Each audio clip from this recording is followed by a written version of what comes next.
नमस्कार। आज हम एक बहुत ही दिलचस्प विषय पर बात करने वाले हैं, सोच की शक्ति और सकारात्मकता। हाँ बिल्कुल। हमारी बातचीत का आधार है नॉर्मन विंसेंट पील की किताब the power of positive thinking के कुछ अंश और सारांश। और हमारा मकसद है ये समझना कि हमारी सोच, हमारा नजरिया और हाँ, हमारा आत्मविश्वास, ये सब मिलकर हमारी जिंदगी को कैसे एक बेहतर शक्ल दे सकते हैं, खासकर आने वाले समय को देखते हुए, मान लीजिए 2026 तक। बिल्कुल, ये देखना कि हम खुद कैसे अपनी किस्मत पे असर डाल सकते हैं। हाँ वही तो शुरुआत इसी मूल विचार से करते हैं कि हमारी किस्मत शायद सिर्फ बाहरी चीजों या भाग्य पर निर्भर नहीं है, बहुत कुछ हमारी अपनी सोच पर टिका है। सही कहा। और ये जो सकारात्मकता है, ये कोई मतलब हवा हवाई बात नहीं है। ये एक आदत है, एक स्किल है जिसे सीखा जा सकता है, मजबूत किया जा सकता है। बिल्कुल, एक मानसिक मांसपेशी की तरह। हाँ, जैसी कोई ठान लेता है, हाँ मैं ये कर सकती हूँ, तो जैसे अंदर कोई शक्ति सी जाग जाती है, एक आंतरिक बदलाव महसूस होता है। बिल्कुल। और इसी बुनियाद पर हम आज आगे बात करेंगे। और इसका जो पहला सबसे अहम पत्थर है वो है आत्मविश्वास, खुद पर यकीन। इसे अक्सर सफलता और खुशी का क्या कहते हैं, जादुई तत्व भी कहा जाता है। हाँ सुना है। अगर इंसान को खुद पर ही भरोसा ना हो तो वो अपनी असली क्षमता कैसे पहचानेगा, अपने जीवन का मकसद कैसे समझेगा? ये बहुत बहुत गहरी बात है। और अक्सर ये जो आत्मविश्वास की कमी है ना, इसकी जड़ें बचपन में होती हैं। अच्छा, कैसे? जैसे घर में तुलना। मान लीजिए एक बच्चा पढ़ाई में ठीक ठाक है, दूसरा बहुत तेज। और अगर पेरेंट्स बार बार टोकते हैं, देखो वो कितना अच्छा कर रहा है, तुम क्यों नहीं? उफ, हाँ ये तो होता है। तो ये बातें धीरे धीरे बच्चे के मन में बैठ जाती हैं। वो खुद को कम समझने लगता है, एक हीन भावना, मतलब इंफीरियोरिटी कॉम्प्लेक्स। सही। और यहीं से वो आत्मविश्वास की नींव कमजोर पड़ने लगती है। लेकिन जिंदगी तो स्कूल के ग्रेड से बहुत आगे है। वही तो, यही समझने वाली बात है। स्रोत भी यही कहता है, कितने ही कामयाब लोग स्कूल में एवरेज थे। हाँ बिल्कुल। असल जीत तो नजरिए की होती है, खुद पर भरोसे की। अगर बचपन की वो गांठें नहीं खुली तो बड़े होकर भी शक और हिचकिचाहट पीछा नहीं छोड़ते। तो फिर इससे बाहर कैसे निकलें, आत्मविश्वास कैसे बनाएं? स्रोत कुछ रास्ते सुझाता है। सबसे पहला और शायद सबसे मुश्किल काम, वो जो नेगेटिव सेल्फ टॉक होती है ना, उसे बंद करना। हाँ, वो अंदर की आवाज जो कहती है तुमसे नहीं होगा। बिल्कुल, तुम लायक नहीं, उसे चुप कराना। ये शायद हमारा सबसे बड़ा दुश्मन है। सही। दूसरा कदम है अपनी खूबियों पर ध्यान देना। हम अक्सर अपनी कमियों पर ही अटके रहते हैं। हाँ, ये आम है। तो रोज अपनी अच्छी बातें, अपनी ताकतें, उन्हें पहचानना, उन्हें याद करना। तीसरा, पॉजिटिव अफर्मेशंस, यानी सकारात्मक पुष्टि। हाँ, जैसे रोज सुबह शीशे में देखकर कहना, मैं काबिल हूँ, मुझ में एक क्षमता है। ये सुनने में शायद अजीब लगे, पर ये सोच बदलने का एक तरीका है, अभ्यास है। एक तरह से मन को रीप्रोग्राम करना। बिल्कुल।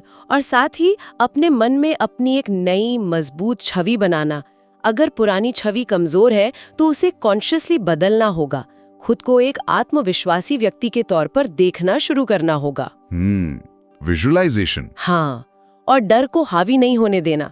याद रखना है कि चुनौती से बड़ा हमारा नजरिया, हमारा एटीट्यूड होता है। बिल्कुल। और ये सब सीधे सीधे उस मूल विचार से जुड़ता है जिसकी बात हम शुरू में कर रहे थे, कि सोच ही सब कुछ है। हाँ, कि जब आप खुद पर यकीन करना शुरू करते हैं तो धीरे धीरे दुनिया भी आप पर भरोसा करने लगती है। इसका मतलब ये नहीं कि आपको सब पता हो। अच्छा, बल्कि ये यकीन कि चाहे जो भी मुश्किल आए आप उसका सामना कर सकते हैं। आप में वो हिम्मत है। ये बात सही है। और ये आत्मविश्वास ये जुड़ा है हमारे मन की शांति से, जो हमारा अगला पॉइंट है। बिल्कुल, मन शांत तो सब शांत। स्रोत कहता है एक शांत मन शक्ति उत्पन्न करता है। सुनने में कितना अच्छा लगता है, पर आजकल की भागदौड़ में मन शांत रखना मुश्किल है। हाँ, बहुत मुश्किल।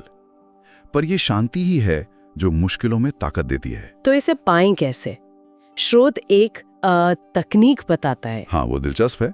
वो कहता है कि दिन में कम से कम 2 बार कुछ मिनटों के लिए अपने मन को जानबूझकर खाली करने की कोशिश करें। खाली मतलब जैसे कमरे से धूल साफ करते हैं, वैसे ही मन से डर, चिंता, गुस्सा, नेगेटिव विचार, इन सब को बाहर निकालने की कोशिश करें। एक मानसिक सफाई। अच्छा, और फिर? और जब मन थोड़ा शांत हो, खाली महसूस हो, तो उसे अच्छे सकारात्मक विचारों से भरें, जैसे कृतज्ञता के भाव से, सेहत, खुशी की कल्पना से। ये अभ्यास धीरे धीरे नेगेटिव पैटर्न को पॉजिटिव पैटर्न से बदल देता है। ये आसान नहीं है, इसमें समय लगता है। हाँ, प्रैक्टिस चाहिए होगी। एक और तरीका भी बताया गया है, मौन चिकित्सा, साइलेंस थेरेपी। हाँ, वो भी बहुत असरदार हो सकती है। रोजाना सिर्फ 15 मिनट पूरी तरह शांत बैठना, बिना फोन, बिना टीवी, बिना किसी बाहरी शोर के। बिल्कुल, अपने अंदर की आवाज सुनना, अपनी भावनाओं को बस महसूस करना बिना जज किए। ये मौन अपने आप में एक मरहम बन सकता है, अंदरूनी ताकत देता है। हाँ, और मन की शांति और नींद का भी गहरा कनेक्शन है। इस पर एक किस्सा भी है। अच्छा, बताइए। नॉर्मन विंसेंट पील अपने 2 दोस्तों के साथ थे। एक दोस्त एंडी बहुत परेशान था, रात भर सो नहीं पाया। क्यों? क्योंकि सोने से पहले उसने दुनिया भर की बुरी खबरें देख ली थी, वॉर, क्राइम, ये सब। हाँ। मन में बेचैनी भर गई। ओहो। दूसरा दोस्त बडी बोला कि वो तो बढ़िया सोया, जबकि उसने भी वही खबरें देखी थी। हाँ? कैसे? पील ने पूछा तो बडी ने अपने पिता से सीखा एक राज बताया, प्रार्थना। प्रार्थना? हाँ, बोला कि बचपन से उनके घर में रात को सोने से पहले सब मिलकर प्रार्थना करते थे। इससे उसे इतनी शांति और सुरक्षा महसूस होती थी कि वो एकदम बच्चे की तरह सो जाता था। हाँ। सबक ये है कि दिन भर की चिंताओं को, बाहरी शोर को रात को अपने मन पर कब्जा ना करने दें। सही बात है। सोने से पहले हम क्या सोच रहे हैं, ये बहुत मायने रखता है। बिल्कुल, सोने से पहले मन को शांत करना, पॉजिटिव बातों पर ध्यान देना, ये अच्छी नींद और एक बेहतर कल की तैयारी है। हाँ, ये तो है। तो मतलब एक शांत, सकारात्मक मन बेहतर नींद लाता है और फिर धीरे धीरे जिंदगी को ज्यादा खुशहाल बनाता है। बिल्कुल, सब जुड़ा हुआ है। अब आते हैं अगले अहम पहलू पर, एनर्जी, ऊर्जा। लगातार ऊर्जावान कैसे रहें? हम अक्सर सोचते हैं थकान बस शारीरिक है। हाँ, कि ज्यादा काम कर लिया इसलिए थक गए। पर मन का इसमें बहुत बड़ा हाथ है।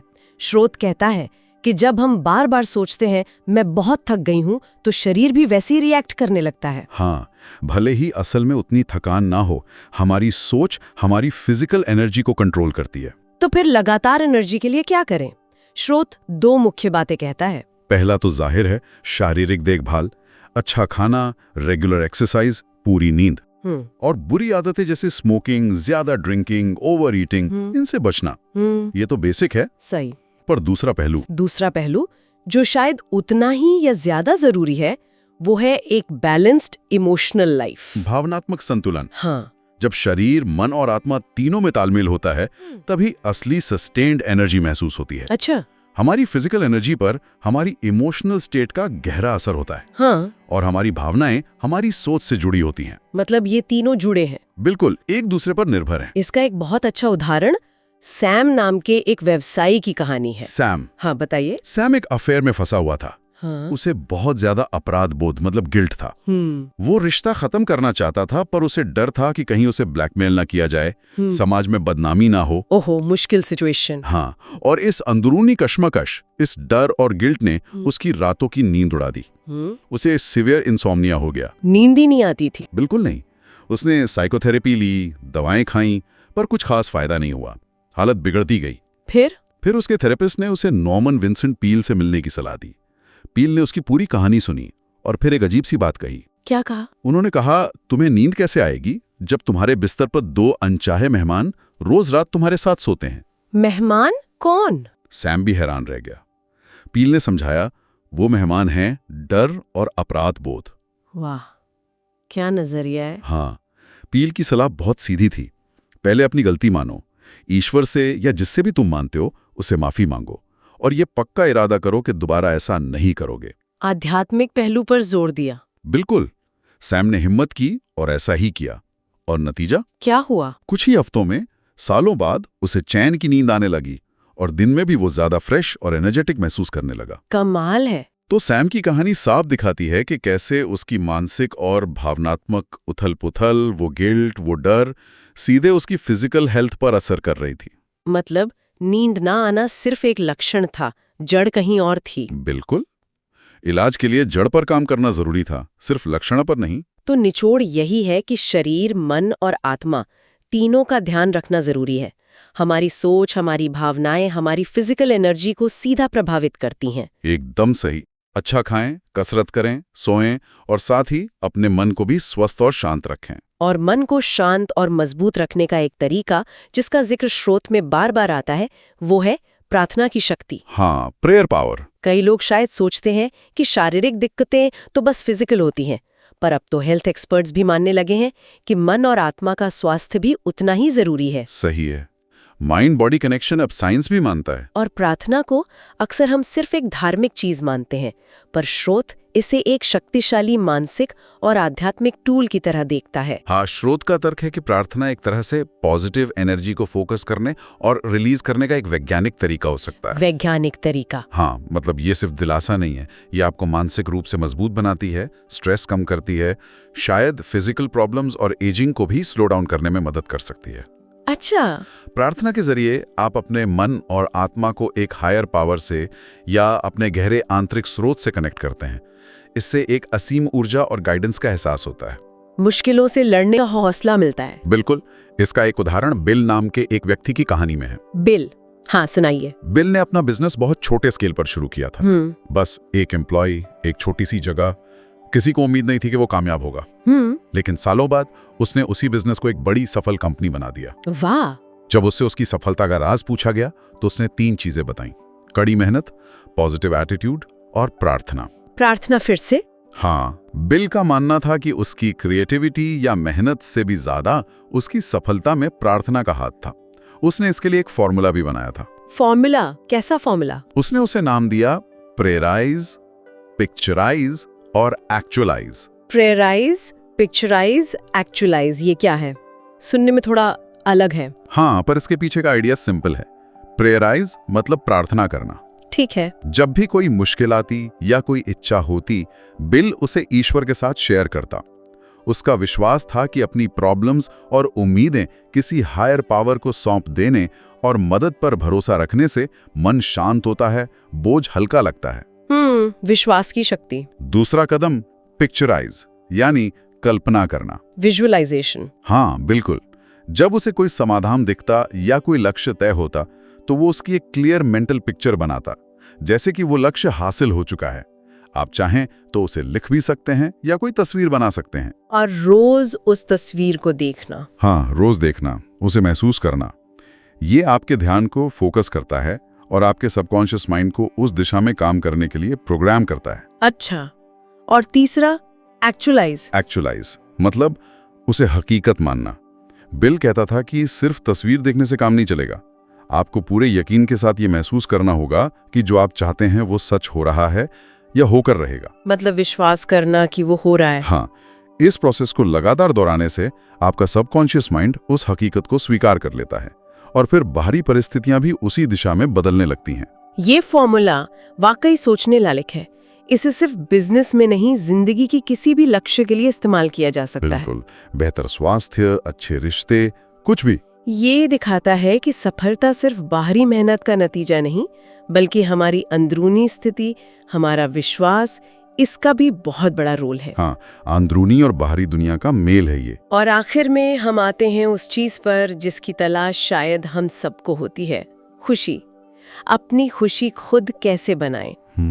सबसे बड़ा सवाल। हम अक्सर एक गलती करते हैं ना, खुशी को बाहरी चीजों में ढूंढते हैं, रिश्तों में, कामयाबी में, सामान में। हाँ, लगता है कि जब ये मिल जाएगा तब खुश होंगे। पर स्रोत कहता है कि असली टिकाऊ खुशी का सोता तो हमारे अंदर ही है। ये बात बहुत जरूरी है। खुशी एक बाहरी घटना से ज्यादा एक अंदरूनी चुनाव है। चुनाव मतलब हम चुन सकते हैं खुश रहना। हाँ, काफी हद तक। हर सुबह उठकर ये तय करना कि आज मैं खुश रहने की कोशिश करूंगा, ये छोटा सा इरादा भी दिन का मूड बदल सकता है। और इसका उल्टा भी सच है। बिल्कुल। अगर कोई मन में उदासी पालकर रखता है तो अच्छी भली सिचुएशन में भी उसे खुशी महसूस नहीं होगी। हाँ, जिंदगी में दुख और मुश्किलें आती हैं, वो अलग बात है, पर कई बार हम बिना किसी बड़ी वजह के सिर्फ अपनी सोच और नजरिए के कारण नाखुश रहते हैं। इस बारे में H.C. मैटर्न का जिक्र आता है। वो अपने हमेशा खुश रहने वाले स्वभाव के लिए जाने जाते थे। अच्छा। वो और उनकी पत्नी मैरी खूब घूमते थे और अपने पास हमेशा एक खास कार्ड रखते थे। कहते थे यही उनकी खुशी का राज है। उस कार्ड पर क्या था? स्रोत ये तो नहीं बताता कि कार्ड पर क्या था, कहानी वहीं खत्म हो जाती है, लेकिन उनका उदाहरण ही ये बताने के लिए काफी है कि खुशी को एक्टिवली चुना जा सकता है, उसे मेंटेन किया जा सकता है। बिल्कुल, और यही मूल संदेश है। जब हमारी बेसिक जरूरतें पूरी हो जाती हैं तो उसके बाद हमारी खुशी बाहरी हालात पर उतनी निर्भर नहीं करती जितनी हमारी अपनी सोच हमारे अपने चुनाव पर करती है। ये एक आंतरिक अवस्था है। हाँ, जिसे रोज सींचना पड़ता है। तो आज की इस पूरी बातचीत को समेटें तो आत्मविश्वास की नींव रखना, मन को शांत रखने का अभ्यास करना, अपनी एनर्जी को सोच समझकर मैनेज करना, प्रार्थना या ध्यान से अंदरूनी शक्ति पाना और खुशी को एक चॉइस की तरह चुनना, ये सारे धागे आपस में गहरे जुड़े हुए हैं। बिल्कुल, और इन सब के सेंटर में है हमारी मानसिकता, हमारी सोच।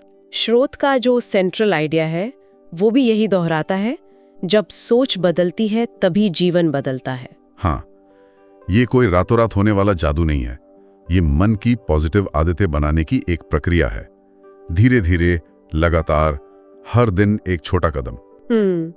और इसी नोट पर एक सवाल हम अपने सुनने वालों के लिए छोड़ जाते हैं। जरूर। ये जानते हुए कि हमारी अंदरूनी दुनिया, हमारे विचार, हमारे विश्वास, हमारी भावनाएं, हमारी बाहरी हकीकत को इतना ज्यादा प्रभावित करती है, तो अपनी सोच में ऐसा कौन सा एक छोटा सा मगर लगातार किया जाने वाला बदलाव है जिसे आज से ही शुरू किया जा सकता है, जिसका असर शायद धीरे धीरे लेकिन जिंदगी में बड़े पॉजिटिव बदलावों की लहर की तरफ फैल सकता है।